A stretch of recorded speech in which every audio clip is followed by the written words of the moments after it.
So this is pretty big. I was scrolling through Reddit. I got in contact with one of the fellas that managed to leak a lot of the images from the Gotham finale and asked, "Hey, do you have a copy of the finale that I can see?" And he responded, "Yeah, I do." So I paid him off. I paid him over $100 for it, and he showed me the Gotham finale well in advance. It wasn't the best quality ever. It was like 480p. It wasn't HD, but hey, it was. I guess I could ask for some of my money back for that, but either way, the point is I spoiled myself. So, for anyone that wants to know how this finale is going to play out, do stick around, but this video is absolutely spoilerific. You will be spoiled for the ending of Gotham. Now, I will admit, I feel like you do have to watch the episodes in lead up to this finale to truly understand it. There are a few mentions of how No Man's Land ended, but it's really unclear to me. It sounds kind of far-fetched in the way that Bruce explains it. Now, the episode does start off in kind of No Man's Land Gotham with a bit of a flashback. And it's something to do with Barbara Keene, and she's talking to Poison Ivy. I'm not sure how that goes, but then suddenly we flash forward. Bruce Wayne is an adult now, and it is the craziest looking thing I've ever seen. Dave Mazouz, they've aged him up through CGI. It looks strange, alright? I would not recommend this technique to any more TV productions, because that is a weird looking thing. I can't remember what the name of the actress was, but the lady that plays Selena in this works okay. She's pretty similar to Cameron Breckendover in some ways, but kind of makes it her own. So a major part of the plot of this one is that Nigma wants to rob the Gothcorp bank. And at the same time, just so happens that Penguin wants to do the same with his gang. And the two kind of cross paths and run into each other. And it's kind of awkward because it's suggested that the two haven't spoken in over 10 years now. And they do actually get together and decide to join forces. But then suddenly their men are picked off by a mysterious force. And we are revealed Catwoman. And it's like, okay, that's one thing, that's fine. But they do back her up into a corner and there's a lot of build-up. And then suddenly, finally, at long last, Batman appears. And it is everything you could possibly hope it to be. He's swinging from gargoyle to gargoyle, vantage point to vantage point. He's hiding in the shadows. But then suddenly, it all goes dark in the bank. And you hear this maniacal laughter. And Batman goes to chase this down. Meanwhile, Catwoman deals with Riddler and Penguin. It's a great sequence. It's kind of, I think it's a lot of what people have been looking forward to about this finale. We then re-encounter Jim Gordon, and the first shot is literally him shaving off his moustache, and he makes this joke about how, never mind, the moustache didn't work. I think it was really just Ben McKenzie channeling the fact that he wouldn't look too great with a moustache, but that's just how it was. So Batman goes to talk to Jim Gordon, and he's very much shrouded in shadow. You don't really get a good view of his suit in this whole episode, to be honest. As for the voice, it's very much a Christian Bale sounding growl. You can hear it's Dave Mazouz, but it's been pitched down, and yeah, it works, I guess. But he's talking about this laughter. He talks about how it sounds very familiar, but could it be? And then they both have this discussion about how both of the Valeska twins are dead, so it couldn't be either of them. We then cut over to Jeremiah Valeska, and he's lost his memory. He's trying to figure out a name for himself when he is approached by none other than John Stevens and Danny Cannon playing his henchmen, and they say, "Dude, don't worry about this, we got this. We got a new personality for you, a new persona, a new character. This is gripping, this is everything people have wanted to see." And so Jeremiah's just like, "I'm listening." And they're like, "We've got a name for you. We've talked it out with Warner Brothers. We've got the deal." And like, "Okay, you will now be known as the Joke Man."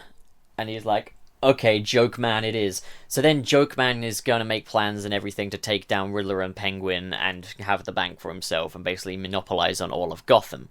As for Joke Man's behaviour, it is somewhere between Jerome and Jeremiah, which is weird because it really just now seems like they couldn't commit to any Joker either way. He goes out and buys a wig, but it's not green, and then he throws it away immediately. It's another one of those little middle finger to the audience things. In fact, at one point, Batman even just throws his mask on the floor and says, "This doesn't work. I'm just going to be Bruce Man from now on." So Bruce Man and Joke Man fight out. They really just battle and everything.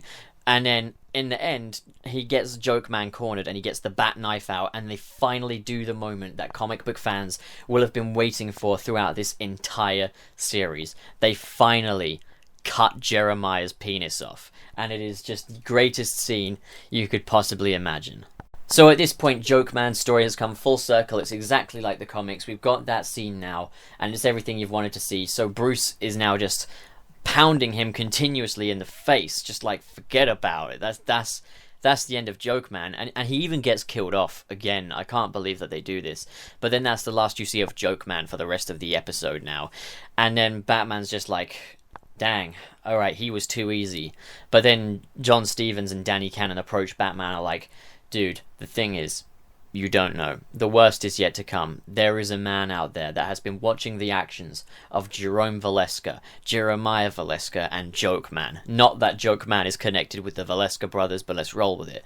There's a guy that's been watching these, drawing inspiration from these, and he's gonna come out and be your worst nightmare. And then Bruce just says, I'm counting on it, then disappears. The episode ends with a lot of, like, really postery sort of close-up shots of all the different villains grinning at the camera like it's some kind of advert for Batman comics. It's kind of really, actually a bit cringe-inducing. But by the end of it, you just see Bruce look up at the camera, and then Alfred dies of a heart attack, and that's how it ends. To be honest, not a good finale. After I watched it, I did spend a good 12 minutes just staring at the ceiling, wondering what I've just invested all my time into. I mean, I guess it ends the way all good TV shows do. Terribly, to be honest. The whole thing really just kind of reminds me of the How I Met Your Mother ending, where we spend, like, most of the season in that hotel where they're building up to Barney and Robin's wedding, and then that suddenly all just disappears and they just move on to a time jump. It's kind of exactly the same as that here with the whole No Man's Land thing. You wouldn't even know No Man's Land happened looking at Gotham. It looks absolutely booming and thriving. Oh yeah, I forgot to mention there was also a plot detail where Lucius Fox was working on building a Lego Batmobile. I'm not really sure what the relevance of that was, to be quite honest, but it worked. I kind of enjoyed it.